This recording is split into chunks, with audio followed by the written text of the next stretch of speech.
13.7 million people will lose their health care because of the provisions of how they paid for this. It's the largest health care cut in American history.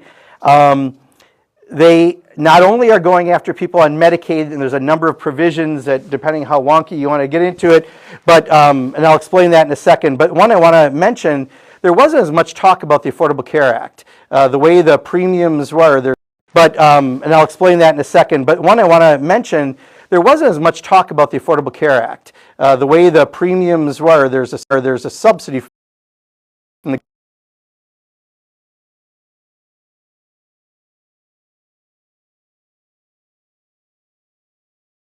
They're guessing that increase is going to be about $1,000 on average for people who are on the Affordable Care Act. So many people are, we know in the state, that's an increase on people. There's a lot of red tape to get your health care now. A little over 5 million of the 13.7 million people will lose health care simply because of a provision around work requirements. You already had to in some cases, but this is something that doesn't save much money. It was more done in a sort of punitive way. In Arkansas, 70% of the people who lost their coverage after work requirements were instituted were still eligible for care, but they had such a hard time getting certified, and it was so confusing that they never wound up working, who are getting Medicaid, and yet, you know, here we are doing this. It's $700 billion from Medicaid and $300 billion from the ACA exchanges. So remember, we were saying $880 billion. They said they're not cutting Medicaid. We said you had to, because the entire budget of that committee outside of Medicaid and Medicare is $581 billion. Well, they went deeper than the 880, and they got all the way to a full $1 trillion of health care cuts in their final bill. Some of the weirdness on this, 2/3 of people already getting Medicaid are already working. Just for some of the myths that are out there, what they say, they have to recertify every 6 months. They're penalizing states that cover undocumented immigrants that only use state dollars. There are no federal dollars. It's another myth that anyone is getting, if you're undocumented, getting Medicaid by the federal government. It just doesn't exist. They defund Planned Parenthood. They ban every Affordable Care Act insurance plan from covering abortion. They ban gender-affirming care for all individuals on Medicaid and the exchange. And they rescind, this is how bad and kind of awful it gets, they rescind protections for nursing home residents that required adequate staffing. There's no federal dollars to that. It's just, so don't forget, 55% of people in Wisconsin who are in a nursing home get help from Medicaid. So they're going to be facing some of this. Now they don't even have adequate staffing for not being able to afford this. Medicaid in Wisconsin is 1.3 million people. 1 out of 3 kids gets their health insurance from Medicaid. 45% of adults with disabilities living independently get their help from Medicaid. 55% of seniors in nursing homes get their help from Medicaid. So that's the Medicaid portion. So let me get to food assistance. I'm just going to hit the biggies, and then we're going to open it up, but I know the questions come from here largely. SNAP, it's the largest cut to food assistance in American history. States are going to have to start paying more, but it's likely they're not going to pay more, which means more people will lose. I think right now it's estimated 11 million people will lose food assistance. The average benefit, the daily benefit that someone gets on SNAP, it's the #1 program keeping kids out of poverty, is $6.20. So that was too robust. So they did these cuts, and many people will lose it. But by the way they're doing it with states, Wisconsin has one of the lowest error rates in the nation. And Representative Derek Van Orden from the neighboring district said a puzzling thing that he fixed something in it to save Wisconsin. Well, his fix cost us about $130 million because the fix said, because we're at about, I think it's 5.1% or maybe up to 6.1, but percent error rate, which is again one of the lowest in the country. All that means is you could be off a couple dollars. But they gave a waiver up to $54 as an error rate. Now it's down to 0. It's going to pump Wisconsin into a different category, and we will likely now have to pay in 15% of all the food assistance costs. Plus we pay now 75% of the administrative cost, not 50%. So when you start factoring all this in, this is a huge burden on the state, which is not going to be able to make up for all this. And that's why so many people are going to lose access. Here's where it starts to get twisted, if that wasn't twisted enough. Hopefully I have this number in front of me. If not, I'm going to do it from memory. The people that have to certify for this, it used to be, or is this Medicaid? I got to admit, there's so much of this that's awful, but I think it's on the food assistance.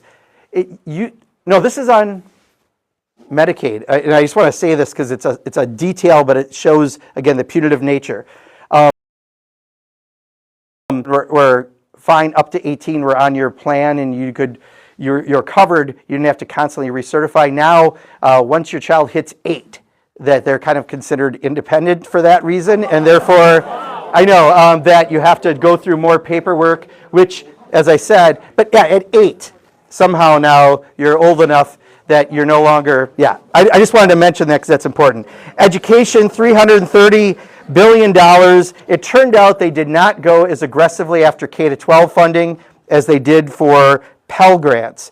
Pell Grants, I don't know if anyone here get a Pell Grant if they went to college? So did I. My hand's up. I grew up in a lower middle class family. They cut that quite a bit, including for people who are trying to work and go to college. It used to be you could have 12 credits and be eligible for Pell. Now you have to have a full 15 credits. And so we got employers coming to us saying this is a problem. We try to help employ people who are going to school, and we can't do that. They did find $20 billion extra, though, for school choice tax credit program. School choice is vouchers. Just an interesting stat, because I had Secretary McMahon in front of my committee, and I made sure I brought this up. 3/4 of the people right now who are going to these voucher choice programs already went there before they got the voucher. So I asked her, shouldn't this be a tax credit program, not an education program? Because all you're doing is helping someone with a tax subsidy, but apparently she didn't care on that. I think the last thing I will say, I think I've talked about that. The work requirements, by the way, it used to be if you're 16 to 59, you had to work 20 hours a week. That's the current rule for SNAP. They raised that from 59 to 64. So you super hyperactive 62 and 63-year-olds better get your acts together because you're going to be expected to do a little more. There's extra funding, $150 billion for defense. This is almost to the penny going to large contractors, not to our service members. So there is $9 billion out of the $150 billion increase that go to quality of life for service members. That means some better barracks and housing, $2 billion for their health program. There is a $2.9 billion supplement for a basic allowance for housing that some people will be able to benefit from. But by and large, it's not for pay or for the troops. It's going to be for contractors. They also added Homeland Security. Let's see if I can find it here. I think that was a 70, I could be wrong, billion dollar increase. But that's the only other area. Here it is, 67.1 billion increase over the next decade. But I think just what I wanted to let you know was everything that we had worried about, everything that we had read in Project 2025, everything that we had said was going to happen out of the bills, and they kept reassuring us we are not cutting Medicaid. Certainly they never even said we don't cut Medicare because that wasn't supposedly on the table. All these things happened. And they've done it in some cases in the absolute most punitive way possible. Like again, an 8-year-old, suddenly you're sort of independent, or now you older, you have to do work requirements to get food assistance and things. The good news is that was the House version of the bill. The Senate version that they got to mark up, but their initial version had 2% of the cuts of the House bill. So in this case, that could be a very good thing. We'll see what they wind up passing, and then there'll be a reconciliation process where they have to have putting the differences together of the House and the Senate bill. So I do think it certainly doesn't get worse. Of course, that would be nearly impossible to get worse, but there is a chance that if the Senate holds, that you'll see fewer cuts. I think no matter what the tax bill gets done, I think it's largely going to go on debt, just like it is largely on debt here. I think the funny money and the tariffs never come. That means even more money goes on our national debt. But Honestly, I go to work every day with bad choices and worse choices, and I'm all for bad choices these days. The bad choices to me are stopping the cuts to food assistance, stopping the cuts to healthcare, stopping the cuts to education. So that's the bill in a nutshell. There's so much more here, but hopefully that gives you a sampling of what's in it. I promise to go through these first and then we'll open it up. I'm not going to like rush out of here, but I know that would answer most. So if it's all right, I'm going to do it that way. And then I usually try to go to the backwards, the biggest pile first. So that way I'm answering more people's questions, but we'll get through everything. Oh, this is miscellaneous. Okay, the biggest pile of an issue. Contempt of court issue in budget bill. One of the many extra provisions, right? If this is a bill supposedly dealing with finances, why are we dealing with contempt of court? I think it's going to be hard. You know what I'm talking about? This is a bill to give Trump more power, and we're already seeing, by the way, positive news, and I do want to offer positive news where I can. There is over 200 lawsuits against Donald Trump right now for what we're seeing him do, because he's clearly often in violation of the law or the Constitution. We've had over 100 positive adjudications in challenges, blocking him for what he's doing. And Donald Trump, this doesn't get a lot of news, but he is the caver in chief. He largely has caved, as he should, every time they told him this isn't legal. So he's losing, including to Trump-appointed judges. So the good news is the rule of law is largely intact in this country, and that's very positive. The two that you're seeing, yeah, absolutely, the two that you're seeing the most high-profile talk about is the case of Mr. Garcia in El Salvador and AP News, because I think he's got reasons for trying to do those two and still pushing, but he's still moving forward the legal process to challenge. That's the only reason they're still kind of out there. He is not at a point where we're at that constitutional crisis where he's not obeying the law, but he has caved. And Josh Call himself, who's part of the attorney generals that are doing many of these suits, has told me that he's seeing the same thing on their cases, as well as I'm seeing it in the numbers of the cases. So the good news is the rule of law is largely working on things, but I think on something like this, you know, certainly I think there could be legal challenges to however he winds up doing this if it would become law, but I think the Senate may have a hard time with something like this. So hopefully, again, I'm just going to try to do these quick and we can ask more later, but let me just try to catch through. Medicaid cuts. I did address a little bit, but let me see if there's specific questions. Does the bill passed by the House affect Medicare if passed by the Senate? If passed by the Senate without changes, yes, but there is a fix that you can do and not go after Medicare. Why the House didn't, I have no idea. But their bill cuts it $500 billion. Last time I asked the same question, has there been any progress in getting rid of Medicare Advantage plans? Mine is sucking me dollars every day. Oh man, so I started a podcast. If any of you listen to podcasts, it's called With Liberty and Justice for Some. And I strongly, if you like podcasts, please check it out. It's wherever you get podcasts. The very first program we did was on Medicare Advantage. I'm not going to say obsessed, but largely concerned about how Medicare Advantage plans run because we spend more on them than we do for Medicare. They were designed to see if there's cost savings. Instead, they charge us more. Insurance companies, I think I heard, twice as profitable as regular health insurance, Medicare Advantage. But here's what happens. The calls we get to the office, you have to get prior authorization for your care. You don't on Medicare, but on Medicare Advantage you do. And millions of claims get turned down every year, and of those millions, only 1% to 3% get appealed. But here's the fact that tells you what a scam some of these are, and it's only a few big companies really that are doing these, by the way, and they should know better. When they get appealed, 85% get overturned. So they are just turning down care, hoping you clock out, and they're not spending the money for health care. That's why they're so awful. I could talk for a long time about this. I did ask Secretary Kennedy this when he came before the committee, and he said he has Medicare Advantage and he loves it. How could anyone have a problem? So that might tell you everything you need to know, but we're still working very aggressively. What we're doing new this year about this is we're trying to take it and make it more understandable because most people don't know if they're on Medicare or Medicare Advantage or what the difference is. Medicare Advantage is private insurance alternative. It's not Medicare. That's the problem, but they might offer you a gym membership or dental care. because they can do that, but it's not worth it. The savings alone from the overbillings would cover dental, vision, or hearing for people that we could actually offer through Medicare. So we're introducing bills to dumb this down.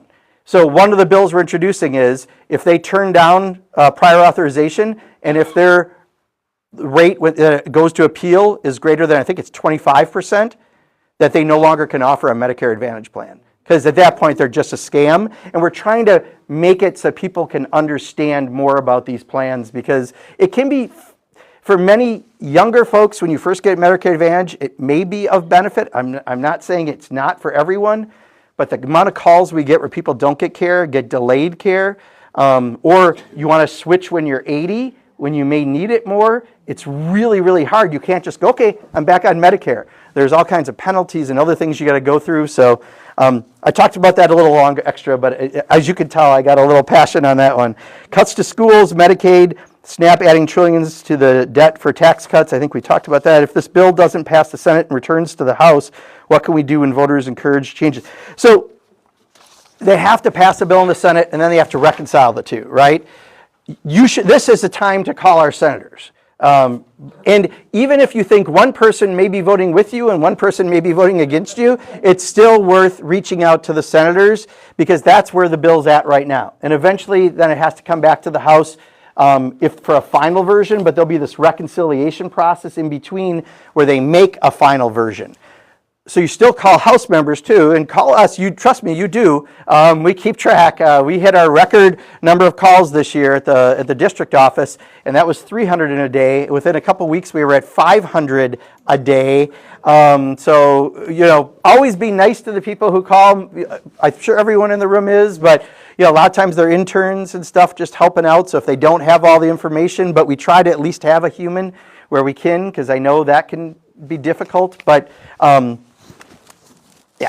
let's see. How can we fight back? Oh, we might have, they may have been fewer classifications. Let's do this, and then I'll hit miscellaneous, and then I'll open it up. All right. How can we save the departments of government that we rely on and love and save our democracy? I'm going to take this as a Doge and broader question, but on Doge, by the way, Doge is a special something. Doge is kind of extra governmental, right? It's not accountable to Congress, although it should be, because Article 1 of the Constitution gives the power of the purse to the Congress, and we're giving up our responsibilities when they're cutting these funds and freezing funds and letting Doge do what they do. We're just giving up our congressional responsibility, but unfortunately we don't have the majority, and elections have consequences. But Doge has been an unbelievable failure, period. In watching. They claimed they're going to get $1 trillion. I think then they said, well, we'll stop at $150 billion, but even those numbers didn't make any sense. But the firings are especially crazy. Think if you're a federal employee at Department of Health and Human Services, again, Secretary Kennedy's jurisdiction, they fired 10,000 people. And then 10,000 people took early retirement. And then they realized they shouldn't have fired everybody because they needed some of the people, like bird flu is a thing. And so they tried to hire 2,000 back. So think about it. You have this job, you see the respect for federal employees, they fire you, and now they want to bring you back. It's not exactly the best process, right, that we're seeing. And often they fired all the probationary folks across all areas. This is my hypothesis. This is not necessarily anyone's official. It is my official hypothesis, but I have not seen this as a mainstream. This is what they think. This is what I think is going on. If you fire all the people who answer the phones at the VA hospital, right, to get you an appointment, and it's harder to get through, and you do this at every agency, Social Security, everything else, eventually they're going to say, well, we could probably have AI do this. Guess who's got an AI company?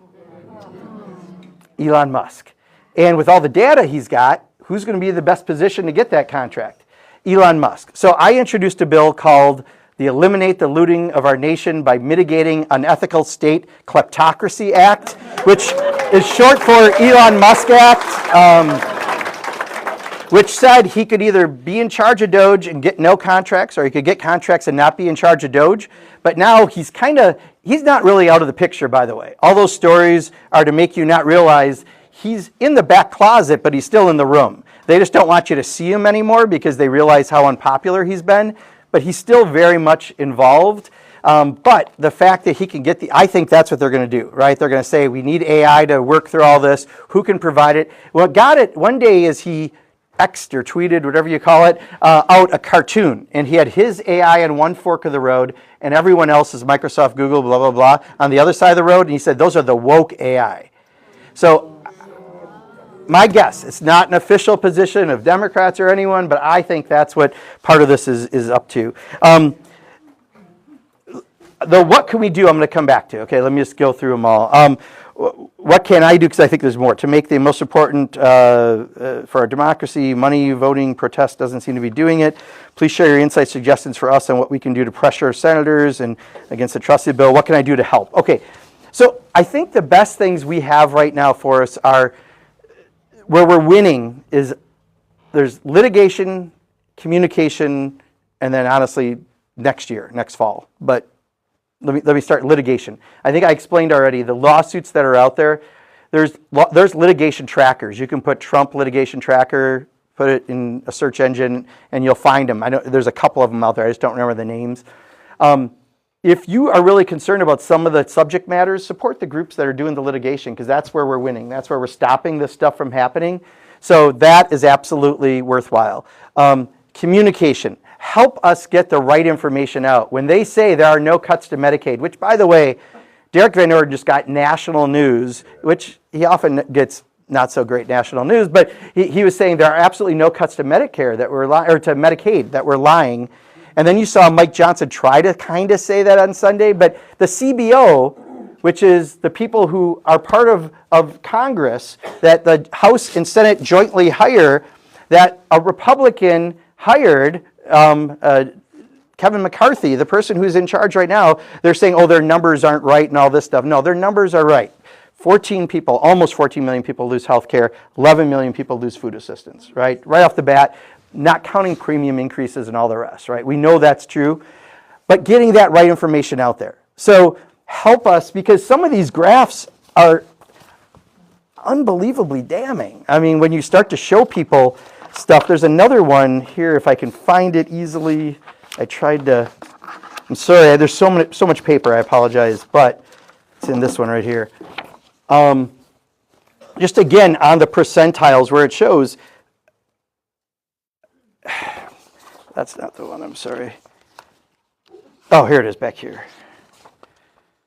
Just to give you an idea, the graph on the right is the amount of cuts to SNAP, $300 billion, and to Medicaid and ACA, $800+ billion. It's really about $1 trillion, is equal to the tax cuts for people with incomes above $500,000, right? Just to show you, again, the tax cuts for the very wealthiest. If you're lucky enough to make income, not be worth, make over $500,000 in a year, just the tax cuts for you are the food assistance and healthcare cuts alone, just to give you an idea of perspective. We need to get that kind of information out. So follow the social media that puts that kind of information out.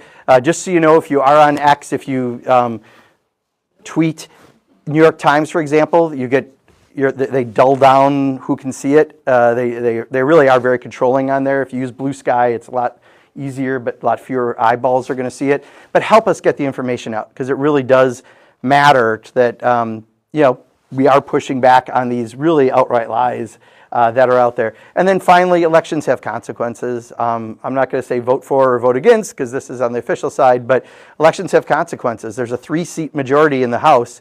Unfortunately, of the last 8 deaths in Congress, they've all been Democrats. Not all this year, but we do have aging membership, and that at times, that's why they could give up 4 votes. That's why the bill passed by 1 vote, by the way, in the House.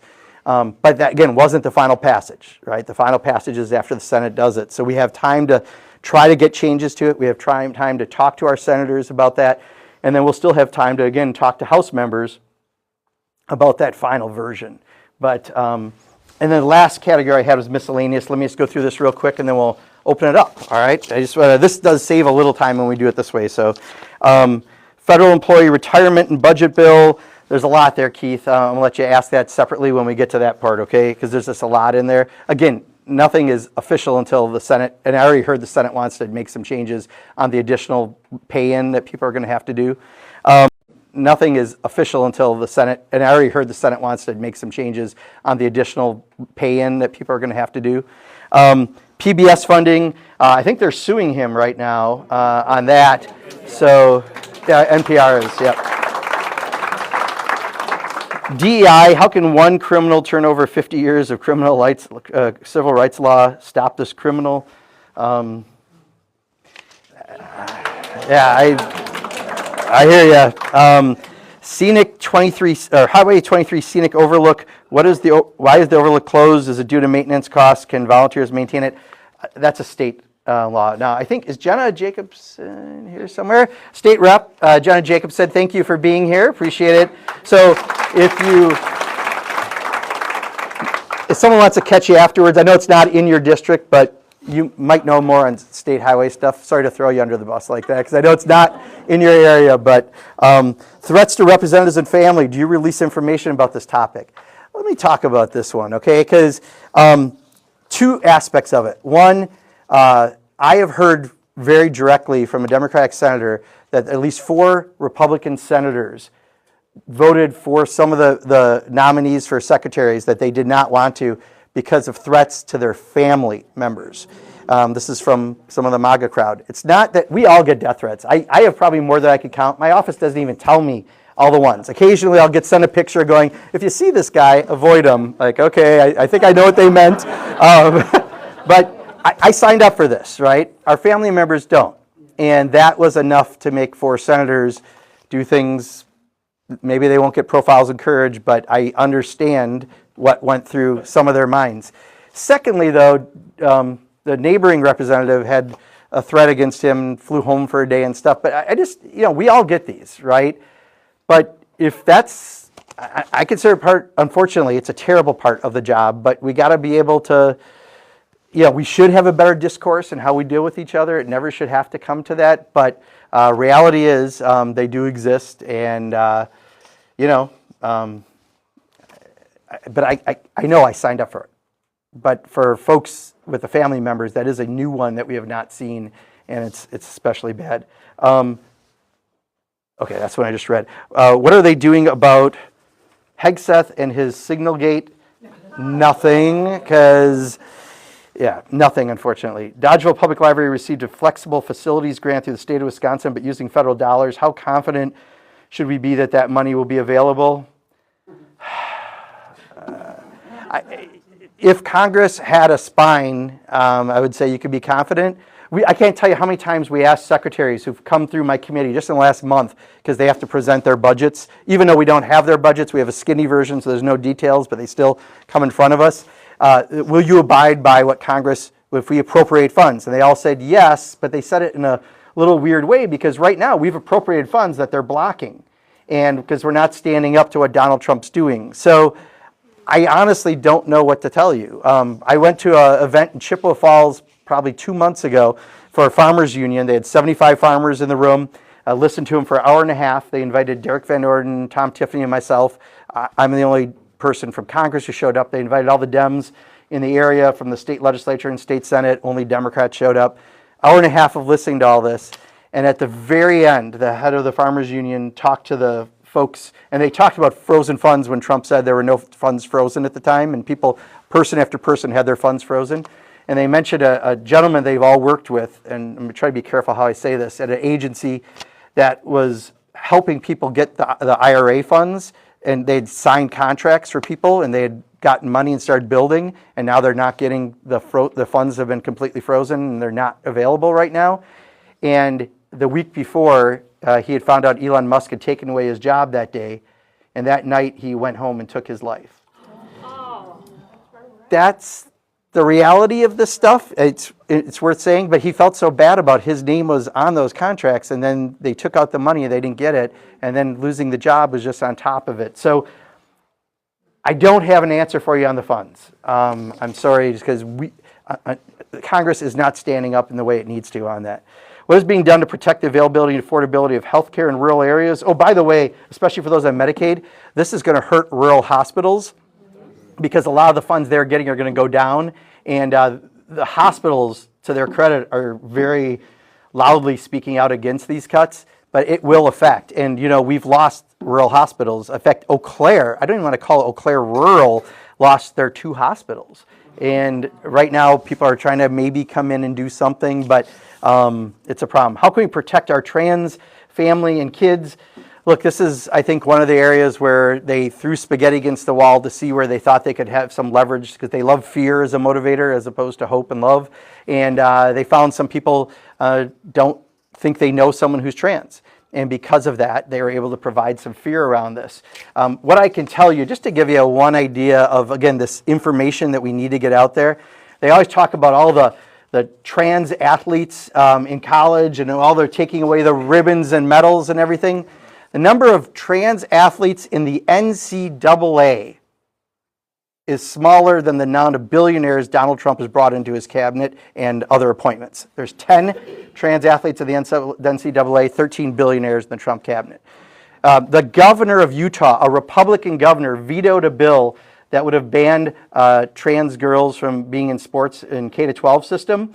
Out of the 75,000 kids in the K-12 system in Utah that were in sports, there were 3 that were trans and 1 was a trans girl. So the state legislature was literally passing a bill for 1 kid. That's the numbers. So when you talk about this bill, they're the ones who talk about it because their base loves it and they think they can scare people who don't know someone. The best protections we have are legal in this area, absolutely, and there are groups doing good work in here. Will there be free elections?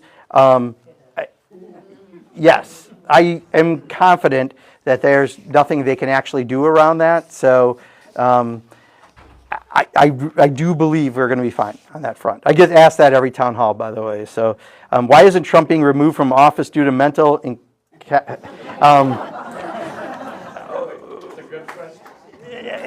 It is, but if they won't even stand up for funding, they're not standing up to anything, right? So nothing will happen unless Republicans decide to stand up. And so far, the only 2 that did last session are gone, right? Cheney and Kinzinger. And Josh Hawley said a few things, but it was more out of self-survival because he's got a huge amount of Medicaid patients in Missouri.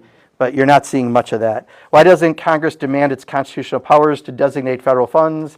That's what I said. I mean, the majority has to. And if they're not going to, even though it's Article 1 of the Constitution, we don't have the majority by 3 seats. Elections have consequences, and we can't initiate lawsuits. We are amicus on many lawsuits, and we're helping the groups do it, but we can't initiate the way it is. Knowles Nelson and Protecting Wisconsin Natural Resources. I didn't even go into all that they've done on the environment because, technically it's a tax bill, but they did, of course, do a bunch of changes, took away a lot of the funding for IRA and for other programs. And a lot of the resolutions we've passed, we've only passed 6 bills this year, okay? Just so you understand, with their 3-seat margin, they can't pass anything. Everyone here knows the Addams family, right? Morticia, Uncle Fester, Cousin It. They look really normal compared to the House Republican caucus, just so you understand. So when you have only 3-seat margin, they can't pass bills the normal way that we do things. And because of it, we've only passed 6 bills. So everything they do is probably going to be through like reconciliation or direct action by the executive branch, even if they don't have the power. And they're doing a lot when it comes to the environment that's bad. And then, this is neat, but I can't read it. BEAD funding? What is it? We put in fiber optic cable.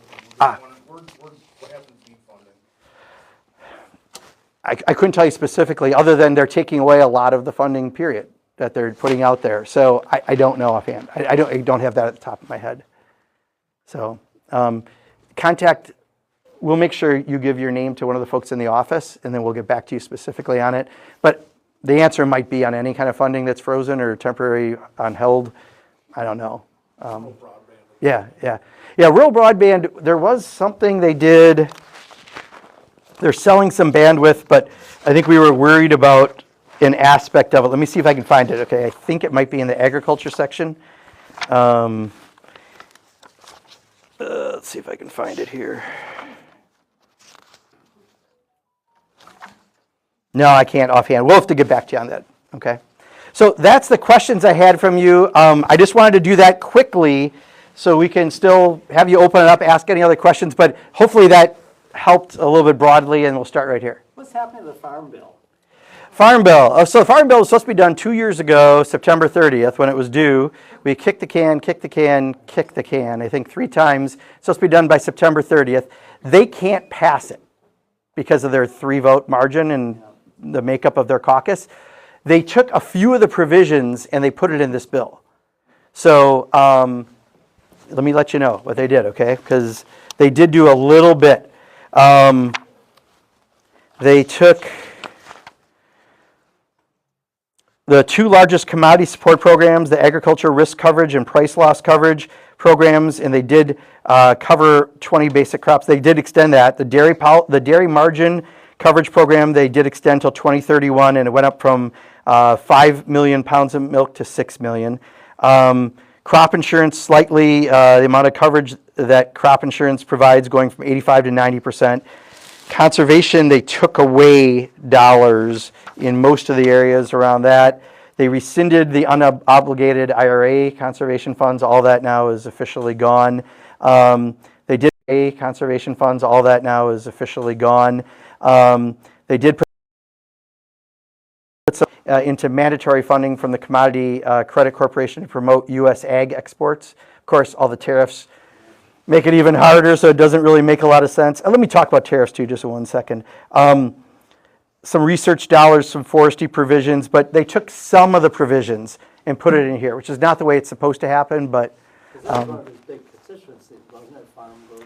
Yeah, but they got screwed in general. And trust me, on rural health care and the people who are on the Affordable Care Act who are farmers and all the rest are really, really getting hurt on that. Let me talk about tariffs real quick, just because I forgot to kind of go into depth.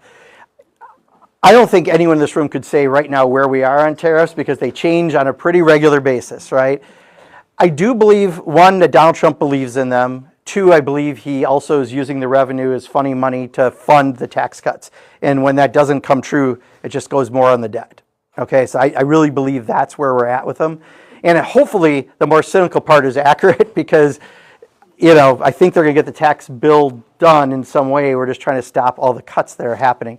But the tariffs are causing all kinds of havoc. In the agricultural community, which is a big part of Wisconsin, our number 1 trading partner is Canada. Number 2 is Mexico. Number 3 is China. Those are the first 3 tariffs that they put out there, right? Again, at that Farmers Bureau, I talked to a smaller farmer. So if you're a bigger farmer, commodities, you're having a problem, right? Because the tariffs and the retaliatory tariffs back. So it's affecting your ability. We cut USAID, was the very first thing we did, assistance that went to other countries. That's stuff grown here in Wisconsin in places. Now farmers don't have that money to be able to send overseas. But this farmer is a smaller farmer, has a CSA. Many of us may get our vegetables and dairy from local CSAs. He said the milk bottles that he uses, the raw product comes from America. The bottles are made in Canada, so he gets taxed from the raw product now because the retaliatory tariff's going to Canada, and he gets a tariff coming back to America. So his bottles went from $3 to $5 or $6 for the dairy bottles that he's doing. We're just seeing all sorts of problems. We've had companies. We had a company in Madison that makes a medical device that's, first of all, it's cutting edge, but second of all, it's a lot of jobs. They make them in America. 70% of the product comes from America, 48% from Wisconsin, and 50% of their sales are China.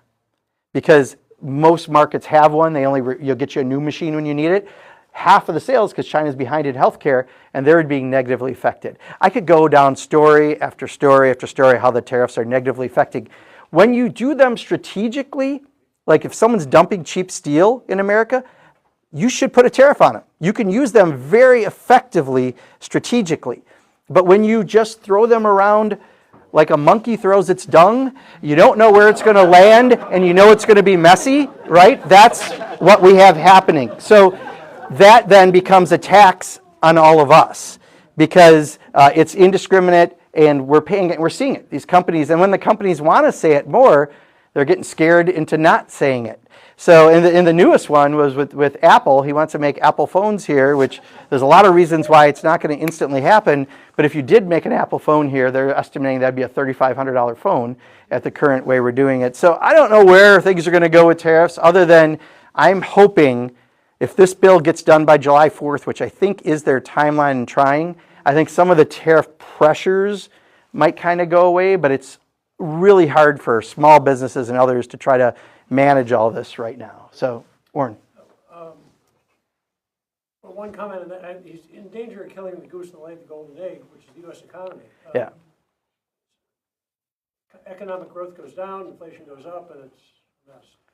Question is, what, as you tour around, what do you sense for 2026? Do you think, what are you feeling as you tour, as you visit people? Is there going to be the turnout when we have the change in 2026 in the House and the Senate? One of those? Yeah, so this is on the official side. I can talk a little bit, I just can't be real specific, vote for or vote against sort of thing. I think the real lesson, this is what I told everyone in Washington from the April election we just had, was not that a more progressive person got elected to the Supreme Court.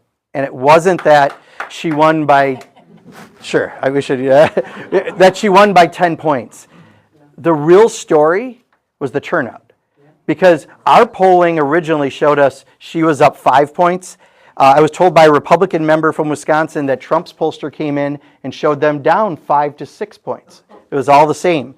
But our polling also said if we got up to the turnout of 2 years ago when Janet Protasewicz won, which the turnout was higher because it was flipping the court, that you could win by 10 points. We surpassed that turnout and got to almost midterm congressional level turnout for an April Supreme Court race. Now, I do want to thank Elon Musk a little bit for that as well. But the message out of that was, I've been doing town halls in district. I'm also doing them out of district. In fact, Saturday I'll be in Eau Claire in Derek Van Orden's district doing a town hall Saturday morning because we want people to be heard and be able to speak. And people want to be heard. That's the story of what happened. People just are so upset and concerned about what's happening, they want to be heard, that they came out and voted at that level. If you won by 10 points or less your seat, you should either figure out how to listen to your constituents or get a discount card at Costco so you can buy Depends by the carton, because those are your choices, right? I think it really is, you are seeing people want to come out and vote, and they are not happy with the direction that they're seeing come out of Congress. And the fact we only passed 6 bills up to now, and then this is the product. And just the other thing, the reason I'm doing town halls in other districts is because to me it sends the message better than the fights. If you watch Sunday morning, news programs, oh, we're not cutting Medicaid. Yes, you're cutting Medicaid. Well, you are, but they just, you can try to make it confusing and muddy. If you really had a bill that's as good as they say it is, wouldn't you want to get on the rooftop with a megaphone and speak loudly? Wouldn't you want to have as many town halls as you could possibly have to let everyone know what you're doing for them? Instead, they're telling people don't do town halls. So for me, it's Wisconsin common sense, right? It doesn't pass a smell test. If you won't talk about your bill and you're afraid of your constituents, that should be the basis. And then anything they say, you know how much manure you're in. That's the message that we're trying to get out. So I'm going to keep doing them because to me, it's the most important thing I think that we can try to do. So let me go right back here and I'll go to Keith then, okay? I do have a question. I've been reading a podcast on my cell phone. So there is no provision in this big, beautiful bill telling the courts that they have to be bonded before they can sue. In other words, is there something in that bill that lets Trump go against the courts and where the courts don't have they can't. There's some provision that allows Donald Trump to try to get around courts. Right. Not going to be super successful. I don't think the Senate will do it. Okay. And if they would advance it, I think they'd be legally challenged almost immediately. Okay. So not to say that, they're going to keep pushing stuff. I mean, because they're losing in the courts is why they arrested the judge in Milwaukee, right? Why they're doing what they're doing. They're trying to intimidate them now. Look, it worked for law firms. It worked for all these other people who just caved, media firms, the social media platforms that are just caving with the thuggery that's happening. But I think in this bill, it's going to be pretty difficult to make it real and standing. So let me go to Keith and I'll come up here. Do you think the Senate will pull out the changes to the federal employees' retirement system? I've heard some rumblings that they likely will. So what they did is they changed and made federal employees pay more as a percent of their income into the retirement fund, but usually there's an agreement how we do this. There's a commitment to the employees who had previously been there, and they are making a pretty stiff increase. I've heard, though, that those provisions are less likely to continue, but that's why you got to call both senators, and if they wind up in the Senate bill. We got to fight them in reconciliation. So, yes. Hey, thanks for coming, first of all. Yeah, of course. And, how about Social Security offices? Yeah, so Social Security, couple things. First of all, they fired 7,000 employees, I think it was, in Social Security, which makes it harder to get the help that you need to get from Social Security. The good, and I'm making sure I'm saying it this way, good news is that's not in here, right? Medicare, Medicaid, everything else is in here. Social Security is not in here. The bad news, though, is here's the reality on Social Security. Elon Musk, who we know still has a lot of influence, calls it a Ponzi scheme. We know that the largest caucus on the Republican side in the House is the leadership, I'm sorry, what's the name of it now? Study group. Public study group. Anyway, the largest caucus, I'm forgetting the name right now, has a stated policy of raising the retirement age to 70. We know that Trump, during the State of the Union speech, spent a lot of time repeating an outright lie about people getting false Social Security checks. Remember, I don't know if any of you watched it. My condolences if you did. But when he went from like 100 to 110, 110 to 120, 120 to 130, 140, remember he put a lot of time breaking the 10-year increments all the way up to 300-something years. Well, that's been disproven by 2 different Inspector General reports. In fact, by law, as of 2015, if someone would be 115 years old, which obviously there's not many, you can't get a payment. No checks have gone out. So that was just pure BS, but intentionally put out there to soften going after Social Security. So good news is it's not in the big, beautiful bill for billionaires. Bad news is, look, everything other sign tells us, we should have listened when they had Project 2025, and we're seeing all that come to life. They excluded Social Security because they said it was too much to put in there or whatever. I think they know that would be the biggest thing that could affect them negatively, but I think they also understand that for Elon Musk and the ones who really want to cut things, that's the best place to grab money. But that and Medicare is our damn money. We've paid into it out of every paycheck. Our employers paid into it. The deal is they hold it for when we're available for it, and we should not break that under any circumstances. So, I'm sorry. Thank you. I thought I wouldn't see. Yes. I'm a former teacher. Okay. Thank you. Is there anything that can be done to require our elected officials to learn how government works? Because they clearly don't know. Yeah. They don't understand it. I'll tell you, so the question was, anyway, did you hear the question? Or can we require our elected officials to learn how government works? One would hope that they're at least on-the-job training for that. The real problem, though, is this Doge Commission. Because it was Elon Musk who clearly doesn't know how federal government works. It was a bunch of 20-somethings he brought in. I mean, one kid, his nickname, he goes by Big Balls. Big Balls is cutting people at Social Security, right? I don't know if that gives me any confidence that I'm really looking for. But none of them have any experience in what they're doing, which is why we fired people who work on nuclear weapons, only to try to rehire them. Why we're firing people at the federal aviation offices when right now we kind of need all the air traffic controllers we can get. We're not directly firing air traffic controllers, but we did actions that made it harder for them. And on and on and on. So you're completely right that is a problem. I would point a little more towards Doge than, because if someone's an elected official, I guess they're learning it. Well, a lot of times they just don't care. They don't realize that their number one job should be representing their constituents in Washington, right? They're representing their donors, and that's why we have the tax bill we have. Yes? All right, I don't have a question, I got a comment. Okay. Possibly a question. A little bit, some of the things I'm concerned about, all this is great, doesn't affect everybody.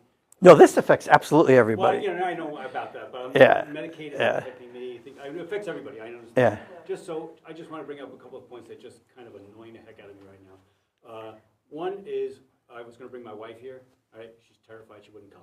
Okay. My wife's a green card holder, right? Yeah. She's been in this country since she's 6 years old, right? She is currently terrified to leave this country for fear that she'd never be allowed back with her grandchildren and her children and me living here, right?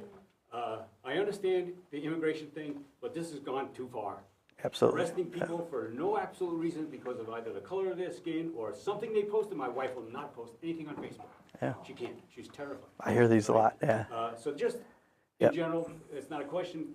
It's just a thing that's Yeah. annoying me, and I'm really annoyed. No, and we didn't talk about it, so thank you for, The other thing yeah. has to do a little bit about the tariffs and the judiciary, all right? I don't understand why, I understand that he's somewhat got the Supreme Court in his back pocket, Amy Coney Barrett, I really praise her for actually going the right way a couple of times. But there, some of these things like, all right, so I just think of things like the tariffs, all right? I watch the stock market regularly. Right, I'm right. well invested, all right? And I see the market go, all right, we're gonna put a 50% tariff on the EU Union. Jesus Christ, I lost $6,000 that day, all right? Oh, no, we're taking it back. I went $6,000 up, all right? You're not telling me that some of his rich cronies, Oh, whatever, absolutely. are making insider trading It's on this? it's not just his rich cronies that are making it. So remember, he signaled it on his social media platform buy, and guess who bought that day? Marjorie Taylor Greene bought. Sean Duffy, 36 companies he traded in that day. Something that they can do about that? The Attorney General, who would enforce it, traded that day. That's the problem. And Mike Johnson, the best excuse he's had when he talks about the corruption of the Trump administration, essentially he's saying, well, Biden was a Biden crime family. At least Trump does it in the open. What does that mean, right? So again, if they're not standing up and the Department of Justice is under Trump, this is one I just learned because we had the head of, and if I get my acronyms wrong, I apologize. I think it was the commission that oversees trading, and we had the person in my subcommittee. Sorry, it's not coming to me right now. But the question was asked, FTC, might have been the FTC, thank you. Yeah, I think it was that one. But we have all these that come through. That's why I got every acronym. That the coin, the cryptocurrency that he put out there, you know how that's regulated because of a federal provision, how they read it? It's not a currency that you'd regulate like banking or anything. It's a collectible, like a Beanie Baby. So all those people that paid in and got access to the White House and everything, the reason that's all allowed to happen is that the Trump administration's, folks in these agencies ruled it as a collectible. So it's not currency. Yeah. I'll tell you, so that is, if there is one thing that we got to change that's going to affect everything, is it's Citizens United. So, and what's interesting, as I'm going to plug my podcast again, with Liberty and Justice for Some, we had the head of End Citizens United, Tiffany Muller, on, and what's interesting is we do a 35-minute long form interview with somebody, and then we do a 3-minute question with someone else every episode. And when I ask, no matter if you're an environmental issue like national parks or whoever, you ask these folks, the number one recurring issue, I say, if you could change any one federal law, what would it be? The number one thing that comes up is Citizens United because of dark money and how we fund campaigns and the ultimate corruption that it can bring. So H.R. 1 is always the first bill the Democrats have done the last 2 sessions we were in charge, but because of the Senate rules, we couldn't get done, and you can't do that through reconciliation because it's not fiscal in nature, has been H.R. 1. We've passed it out of the House twice when we were in charge, but we need to get somehow up to 60 votes in the Senate. But we would have gone after End Citizens United, because that's the thing. It just wasn't, according to the court, clear in law. So if we clarify it in law, you can get rid of that provision that allows all this dark money in. Isn't there some kind of a law preventing the presidency from profiting off of? I mean, Yes, I know. Well, let his Department of Justice person, right? That's the problem. So let me move on, though, to other folks. Gentleman with the mask. Yep. Oh, I'm a girl. Oh, girl, I'm sorry. So is there anything we can do to protect autistic individuals? Because I have autism.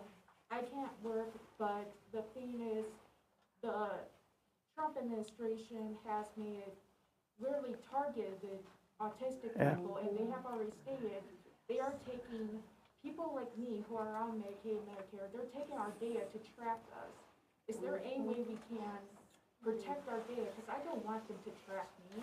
I'm just autistic. I didn't like this. So what can I do? And you saw RFK's horrible comments too, right? He's going to be in charge of health that he doesn't understand. For my life. Yeah. I'm fearful. Yeah, I have two autistic nephews. I understand one who's got pretty severe and other functioning well. This is just part of all the awfulness that's out there, like around healthcare, right? I mean, that's why we just need to fight back, because that's why I point back to this. Everyone's affected a lot out of this, whether it's the money to the debt that we're all going to have to pay back for that bill, but it's the healthcare and the food assistance, and it's the education funding, and just go down the list.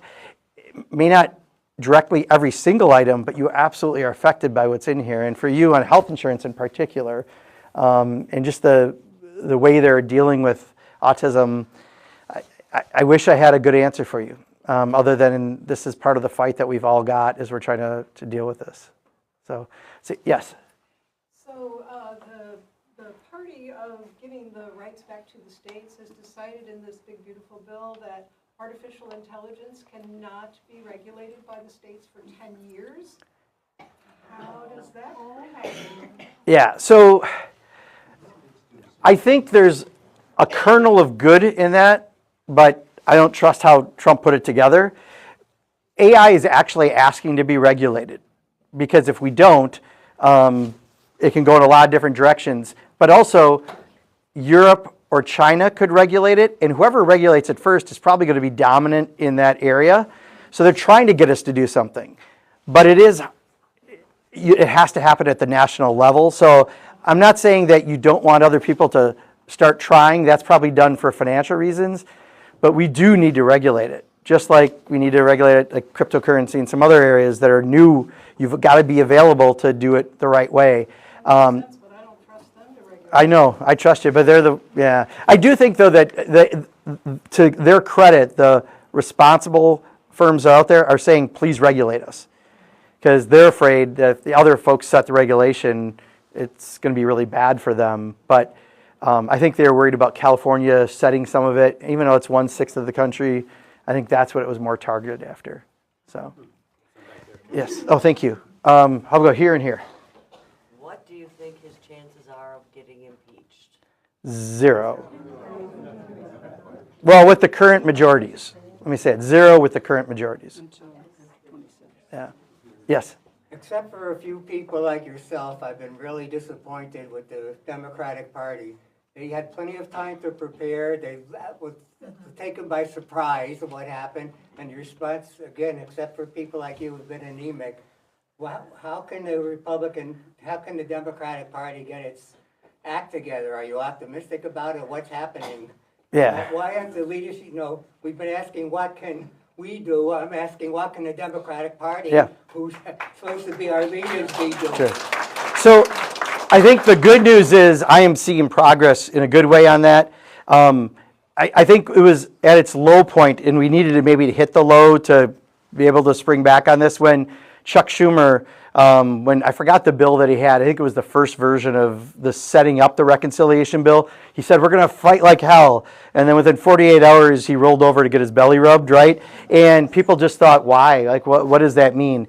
And then Cory Booker, fortunately, got onto the floor and for 25 hours talked and showed that the problem is, I think there are some folks who have been around for a very long time and don't have to have a different fight level. So I have noticed Hakeem Jeffries being much more aggressive on the House side, and you're seeing more House members. My recommendation, and I'm trying to get, and I think we will get there, is I want to see one of the weeks that we're home, like this week, I want us to go into 50 Republican districts and do town halls and really hold people accountable, because I do think it's one of the best things that we can do right now. And Hakeem has been very positive with that idea. So, but you are seeing more of it happen, and more senators doing things. And you saw, Chris Van Hollen go down to El Salvador. You saw people really starting to do it independently, not waiting for leadership to do something. It used to be I was the only one who went into other districts, and now I'll bet there's 20 to maybe up to 30 people who've gone into a Republican district and done a town hall and got in their face. I'll be happier when it's 50 people. And then let's get to 100 people, and let's just get this thing done at that point, right? But you are seeing some progress. So if you would have asked me this 6 weeks ago, I wouldn't have had a great answer for you. But I feel like I'm seeing it now, and it's happening more, and I do see progress. Yeah. Okay, how about right here, and then I'll go back there. We're seeing so much natural disaster in all these states, and then the response is so weak, and it's targeted. Yeah. And I just want to know what the governors can do. I mean, they're going to be meeting in July, the whole bunch of them. Why can't they look at the federal level and say, that's treason, I'm going to protect my state, I'm going to keep the money that's generated in this state home, we'll put it in escrow, we have a natural disaster. Why can't we start it from the bottom up? You have to ask governors what they're going to try to do. I don't know what they're going to say. One thing that does concern me is they want to take FEMA, the emergency management arm of federal government, and put it under Homeland Security. We know what Homeland Security's priority is, so then suddenly we're not going to care about natural disasters? I mean, that's a really foolish way of doing it. Pardon? Yeah, but even, I mean, North Carolina, he just turned down some hurricane relief. Not exactly like a bright blue state, right? I mean, so, yeah, I hear you. Yes, sir. Why is there a cap on wages for Social Security earnings? If That's you a earn big one. billion, why don't you pay the same rate that I pay? Yeah. That would totally make it So, solvent. That I would agree. totally take care of it. Yeah, It's so the, $600 and something thousand, I believe. no, it's about 160, 170,000. So it's low. It's one of the only regressive taxes really that's out there, because when you make, it's probably this year it's probably over 170,000. You don't pay another 170. I thought it was 171. 171, it might be. I know it's last year was I think 163, 164. You don't pay another dime in after you make that much. And most people don't know that about Social Security tax. So Elon Musk quits paying it when everyone else does at that $170,000 figure. So there's a bill, the 21st Century Social Security Act, John Larson out of Connecticut has, I'm a sponsor of it, that I think is probably the best bill I've seen out there. It does a few things. It's not going to happen with a Republican majority, but should happen with Democrats. It had 212 Democratic sponsors. 218 passes a bill. Okay, it would lift the cap. It did a stupid thing because of Joe Biden had said he wouldn't raise taxes on anyone who made less than $400,000. So it only raised the cap for people more than $400,000. That's silly to have a donut hole of between 170 and 400, but it does that, and out of that, it not only adds decades of life to the Social Security fund. If you lift the cap completely, if you just did that, and just you pay no matter how much, the same percent, you add 75 years to the Social Security Trust Fund, right? Just as an example. But this bill raised it at 400. You could tweak that number to where it probably should be. But it also lifted how much you make and still get Social Security from the not adjusted 21,000 or so to, I think it was 54,000, which would be good for many seniors who want to still do something and not be penalized out of their Social Security. It also changes the rate. Right now it's the CPI, the Consumer Price Index increase for your extra money for Social Security. It would change it to the CPI-E, which essentially is what seniors spend their money on, so more on medicine focused, the percent, as opposed to gasoline and things. That would be good. And it does one more change, major change I'm forgetting. But there are solutions out there. This is honestly, when people talk about how we're going to run out of money for Social Security, you haven't probably heard a lot lately. This is the easiest fix, I think, that's out there. The problem is Congress waits till the very end often to do stuff, and that's my only fear, is that we wait and then you make people too nervous. But honestly, just by lifting that cap, why wouldn't we do that? Especially after they do this big, beautiful bill for billionaires. I think people are going to be a little tired of the Mar-a-Lago recipients always benefiting. So, yes? What does the debt have to get to before they take $500 billion out of Medicare? I don't know that offhand, but it's triggered by what they did. It would take $500 billion off of Medicare. By the bill they passed, if not changed, would do that. Yeah. And by the way, this is an old number I saw, and by old I mean like 6 weeks ago number. So I'm not sure with the final bill, but our debt's about $36 trillion, of which, don't forget, Trump put a lot on the last time he did the tax bill, and quite honestly, a lot came on during COVID as well. But I saw a projection by 2035 we would be at $50 trillion because of this bill, when you take things into the future on it. So for anyone who tells you that they're a fiscal conservative, who's a Republican, you can call bull, whatever you want to, okay, because it's not true. So let me go up here and then in back. Now, just so you know, we said an hour. We're at an hour and 15 because I came in 5 minutes late. So if we can do speed round, because I do have to kind of leave by about the top of the hour. So I saw someone here, then I'll go all the way back. Okay, Medicaid, Medicare. Yeah. I have a husband in 9 years now. He's in the nursing home. He's in real bad shape Mm-hmm. now. He's in stage 4 dementia. I'm sorry. So are they going to kick 4 dementia? I'm sorry. So are they going to kick these people out that? This is part of what the problem is. The details really aren't in these things other than just the dollars on it. And the president gave us what's called a skinny budget, and I'm on appropriations, so I watch budgets. That doesn't have any details. So we had secretaries coming in, and you're supposed to ask details. Why are you cutting this line this much? We don't even have that. We don't know. We don't have the information on that. I don't know either. Yeah. It's scary, So, yeah. very scary. Yes. Yes, all the way back. Has Homeland Security computed how many billions of dollars in Social Security contributions they're losing by kicking so many immigrants out, so many undocumented? I'm sure the Congressional Budget Office has computed the numbers, and I'm sure that they all ignored them as they do everything that they're doing. Yeah. Congressional Budget Office, I mean, the heads of it have actually been appointed by Republicans, and now they're like trashing it because the numbers, the facts, they don't like. This is all a new scenario in politics, right? I totally blame the producers of Celebrity Apprentice.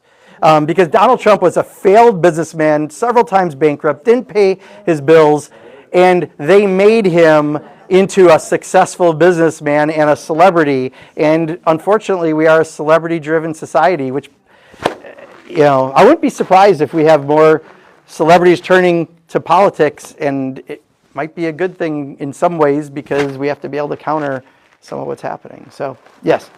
It appears to me that Trump has frontotemporal dementia. What are people in the halls of Congress talking about that? You gotta be talking about it. I mean, the guy's got his finger on the button. Yeah, no, I mean, they never talk about it. They only say, yes, sir, and how high, sir. Like, they don't question him because they're afraid of him. And privately, they might say, I don't know what Doge is doing either, or a few other. I had one Republican come up to me going, when they grabbed the woman from Tufts, he's like, you're going to speak out about that, aren't you? I go, yeah, I am, but what about you? And they're afraid to, right? They won't say a thing. So that's the problem. There are no chapters getting added to Profiles in Courage this year, or this session with Congress coming out of it. But Marjorie Taylor Greene wants to add Trump to Mount Rushmore. What more can I say? So, yes. When we make those calls to you, is it okay or appropriate to say, I've got this, and this issue with the ugly bill? Or do we need to make one call per issue and just keep? No, I think you can do on a bill the things that you don't like about it, that's fine. But so let me talk just a second about this. It's useful, even if you think I'm agreeing with you, you should reach out. If you think no matter what I'm going to disagree with you, you should reach out. Because it's important for us to track what people care about the most. And that's why I'm going to put my extra fight there, right? So if I don't hear from people who are really concerned, trust me, I've heard the number one thing this year has been, you all hate Elon Musk. You really, really do. All right? By far, that's been the number one amount of calls. Number two is Medicaid cuts. So that's why we're working extra in there. But if I don't hear it from you, then I don't necessarily know where you want me. I'll do my best judgment, but it really is helpful to have that. And every week, and I think this is true of every member of Congress and the Senate, we get a weekly report from our office of, we now do the top 10 issues, and by email, by phone call, and by, is it letter, or what's the other thing? Mail correspondence. Mail correspondence.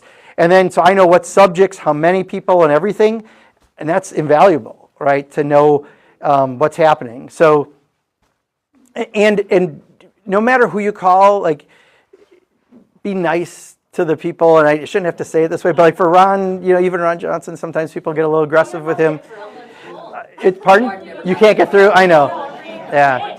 But it's usually just an intern who's answering the phone, and really, it's, just remember that, because we've got people who swear at our interns sometimes, who are really, and that's, so anyway, end of lecture on that. Yes? I've always been curious why we continue to hack at the smallest pieces slices up the pie in the budget instead of taking from defense or something.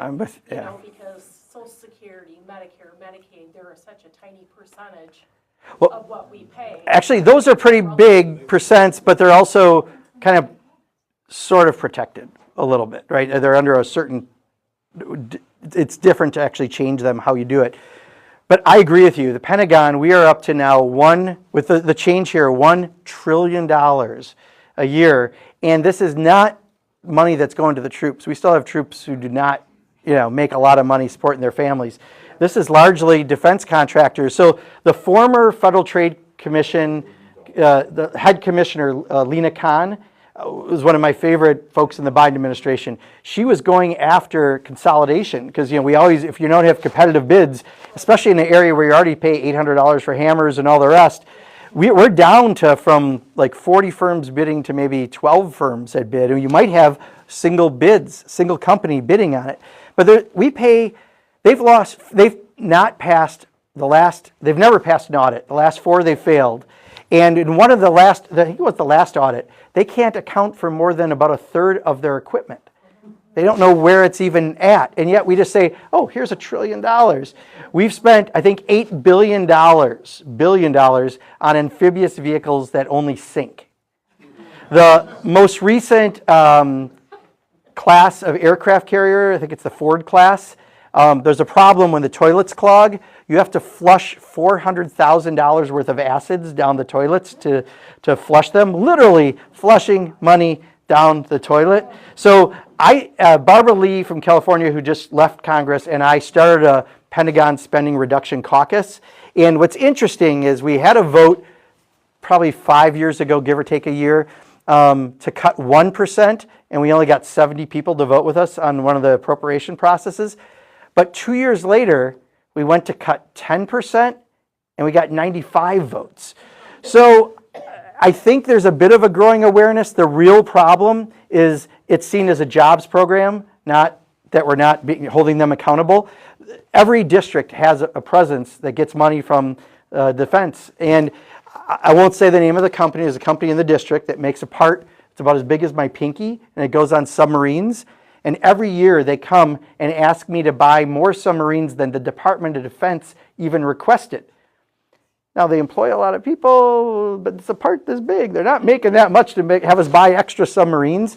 That's a big part of why we have a problem on that. So I do think, if we could get a good hard audit and start having some accountability, but this is just the opposite. Could I piggyback on that Yeah. and ask what is another large item that Oh. makes a huge percentage? There's so many, every single weapon system, every like an F-35, go down to the cost. The problem is when you have 1 or 2 bidders, it's not good. So she was starting to stop consolidation. I don't know if the new FTC will do that or not. So, okay, so we'll do last couple. Yes. One thing I would really appreciate would be for Dems to highlight some of the waste and fraud, like how much it costs to go to Mar-a-Lago every weekend to play golf, how much it costs to retrofit the plane from Qatar. Yes. I mean, if we saw that in the headlines and heard it on the news all the time, I think that would change some people's perception. Let me give you a straight, one of the difficulties, because I go to press conferences where we say stuff like this and do it, and it's what the media picks up that matters. At some point, I think we have to start reaching out to MSNBC, CNN, ABC, NBC, whatever, and say, why aren't you covering X, Y, and Z? Because I don't know how to, I've been doing this for 30 years, right? And we've tried different ways. Sometimes we'll get their attention on things. Sometimes, they can't. And the problem with some of the cable shows is, they'll get something and then they just say it 20 different ways all day and they never cover anything else. And I know it's about selling detergent at the end of the day for them, right? That's what it's about, the commercial revenue. But it is frustrating for some of us who do try to talk about these things and can't break through. And they like a few people that they put on all the time. There's a couple committees where you only go to Congress to fight. They don't even pass bills that are meaningful. I would not be in Congress if I couldn't do anything meaningful. But there are some like that. And they put those folks always on, but they don't always take on the meat. So I've never said this out loud before, but like, I think sometimes we got to figure out how to push the media to make them cover some of these things, because it is very frustrating to me. So, yes? Proxmire did the orchids and onions. He did the Golden Fleece Award. Yeah. Yeah. He also did orchids and onions. Okay, yeah. And that was the best and the worst. You get an orchid if you did this good, and Yeah. and it'd be a easy way to get the information back out to us. Yeah, I'd say just in general, follow some people that you trust on social media, and if we're posting things, please repost it, right? That's what we need to do, especially on this bill, because you're starting to see the lie that they're saying that no one's going to get cut from Medicaid. Their own people they hired at the CBO, at the Congressional Budget Office, are saying it's not true, so now they're starting to attack their own people. Like, I've never seen this much Orwellian sort of language and actions, so we're going to have to fight back on this. So, follow the people that are putting some of this out, and don't forget, most of us have an official account and an unofficial, and sometimes the unofficial is a little spicier. So, follow both if you could. Yeah. Where? Oh, I'm sorry. Yes. Wait, you know what? I'm going to save him for last, because he always has a good little something that ends the meeting. We might be there. Is there any last question? Otherwise, I'm going to wrap it up. You've been here an extra half hour. Thank you. All right, you're the finish. You've done this a couple times especially well. First of all, anyone that's running for office, I'd like them to raise their hand. Oh, there you go. Great. Thank you.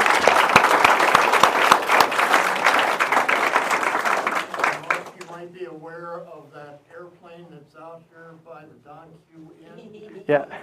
There's a possibility that Trump might land that damn thing there, and it would be a real moneymaker.